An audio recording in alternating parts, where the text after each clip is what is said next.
नमस्कार, आप देख रहे हैं एएनएस मीडिया और मैं हूं आपके साथ चैनल हेड विकास कुमार। अभी मैं आपके सामने कुछ वीडियो प्रस्तुत कर रहा हूं। इस वीडियो को आप पहले गौर से देखें।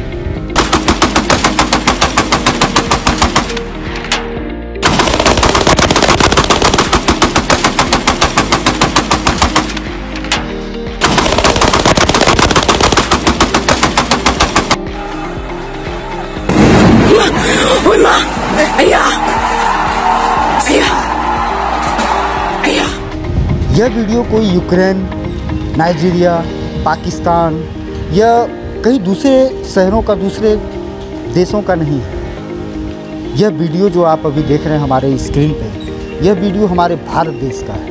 वह देश जो 21वीं सदी का भारत है, वह देश जहाँ के जो है आज के समय में अगर मैं बात करूँ मीडिया जगत की, एक मीडिया कर्मी मैं भी हूँ, मगर दुर्भाग्य से अगर मैं मीडिया जगत की बात करूँ तो आज के समय में देश की गोदी मीडिया जो है निरंतर, जो प्रधानमंत्री, यशस्वी देश के प्रधानमंत्री हैं नरेंद्र मोदी जी, उनका जगह जगह का जो है जहाँ पे वो मतलब आम सभा कर रहे हैं, कर्नाटक चुनाव की बात हो या और भी चुनाव जनसभाओं को संबोधित करने की बात हो या फिर रोड शो की बात हो, तो मोदी जी जो है देश भर में घूम घूम कर 2024 के चुनाव को लेकर एक जो है पूरा पटकथा, एक ग्राउंड तैयार कर, कर्नाटक का चुनाव हो या किसी भी राज्य का चुनाव हो, तो एक तरह से जो है पटकथा, एक स्क्रिप्ट लिखा जा रहा है 2024 के चुनाव को लेकर। चाहे वो पिछले दिनों आपने देखा बजरंगबली का मुद्दा हो या फिर पीएफआई का मामला हो। योगी जी ने कार्रवाई करते हुए उत्तर प्रदेश में पीएफआई के 30 ठिकानों पर जो है उन्होंने धावा बोला था और कई लोगों ने जो है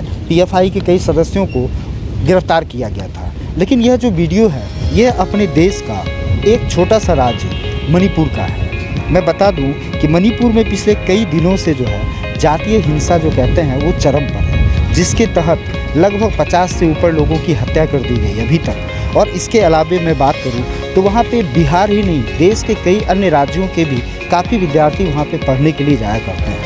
लेकिन दुर्भाग्य से आज वहाँ की स्थिति यह बनी हुई है कि सारे विद्यार्थी किसी तरह जो है एयरपोर्ट की अगर मैं दृश्य की बात करूँ तो एयरपोर्ट का जो दृश्य देखेंगे वो बांका, वो बिहार के किसी रेलवे स्टेशन का दृश्य प्रतीत होता है। यह स्थिति है। मैं छोटा सा राज्य मणिपुर का बता दूं कि यह जो सांप्रदायिक संघर्ष है इस कदर चरम पर आज पहुंच चुका है कि लोग अपने हाथों में AK-47 लहराते हुए सड़क पर घूमते, फायरिंग करते, कत्ले आम मचाते हुए नज़र आ रहे हैं।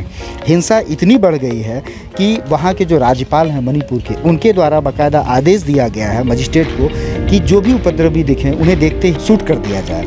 मतलब परिस्थिति इतना जटिल हो चुका है कि इस प्रकार के वहाँ पे जो राज्यपाल हैं उनकी तरफ से आदेश दिया गया है कि कहीं पे भी उपद्रवी इस तरह से उपद्रव करते अगर नज़र आते हैं तो उन्हें देखते ही गोली मार देनी चाहिए। यह मामला क्या है, आइए इस पर प्रकाश डालते हैं। मुख्य रूप से मणिपुर में आदिवासियों और बहुसंख्यक मैतेई समुदाय के बीच हिंसा भड़का हुआ है। यह हालात इतना बेकाबू हो गया कि आसाम राइफल के जवान को भी तैनात करना पड़ा। पूर्वोत्तर की तरफ जो जाने वाली कई ट्रेनें हैं उन्हें रद्द कर दिया गया। सेना के जवानों के द्वारा सड़कों पर जो है मार्च किया जा रहा है।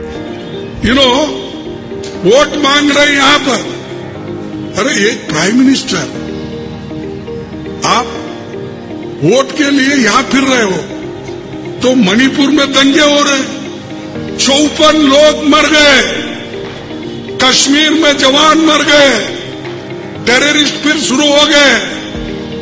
वो मणिपुर में वैसा ही चल रहा, लेकिन बहादुर यहाँ हर जगह 56 इंच छाती लेके भूमि घूम रहा है। अरे देश के हिफाजत की बात करते हैं तो सिर्फ क्या वोट मांगने के लिए करते हैं? सिर्फ वोट के लिए आप यहाँ घूम रहे, गली गली घूम रहे और वहां मणिपुर में नहीं जा रहे। कर्फ्यू के कारण सड़कों पर इतना सन्नाटा पसरा है जैसे ये कोई यूक्रेन का दृश्य हो या पाकिस्तान का दृश्य हो या फिर अफगानिस्तान का दृश्य हो। रह रह कर थम की जगह से बम फटने की आवाज़, गोलियों की तड़तड़ाहट से आज पूरा मणिपुर, जो इसी देश का एक छोटा सा राज्य है, मैं बता दूं मणिपुर में कुल मिला के 10 ज़िले हैं और जिसमें से कि 8 ज़िले में यह हिंसा बुरी तरीके से जो है फैल चुकी है। मणिपुर हाईकोर्ट ने राज्य सरकार से कहा था कि वह राज्य की आबादी में 53% हिस्सा रखने वाले गैर आदिवासी मैतेई समुदाय की ST दर्जे की मांग पर 4 हफ्ते में केंद्र सरकार को सिफारिश भेजे।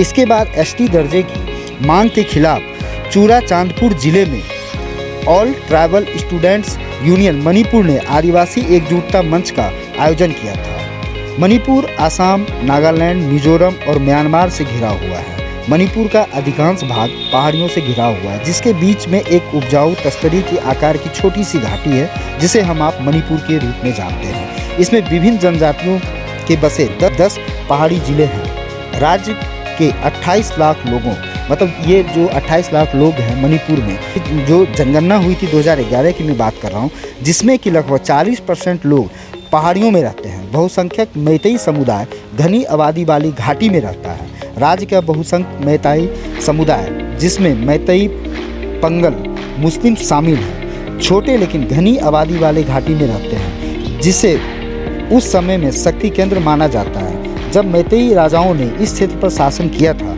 मणिपुर की अनुसूचित जनजाति मांग समिति 2013 से मैतेई को एसटी सूची में शामिल करने की मांग कर रही थी, जिसका आदिवासी समूहों ने विरोध किया था।